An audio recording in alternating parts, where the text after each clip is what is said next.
Pour expliquer comment fonctionne la fabrique de l'opinion, Chomsky prend souvent l'exemple de deux prêtres dissidents assassinés au début des années 80.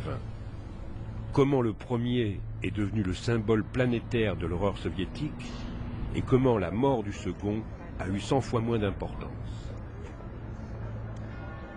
Le 24 mars 1980 au Salvador, alors qu'il célébrait la messe, Oscar Romero était assassiné.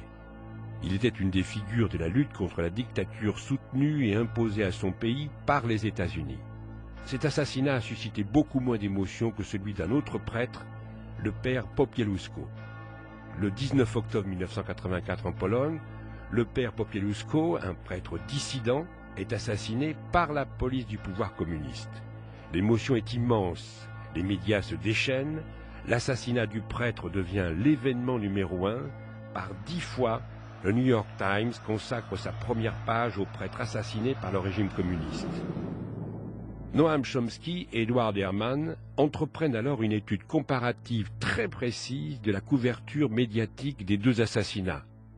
Résultat, le prêtre polonais, victime du régime communiste, soutenu par l'URSS, est 100 fois plus important que le prêtre du Salvador, victime de la dictature soutenue par les États-Unis. Mais comment fonctionne cette énorme désinformation? Qui sont les instigateurs?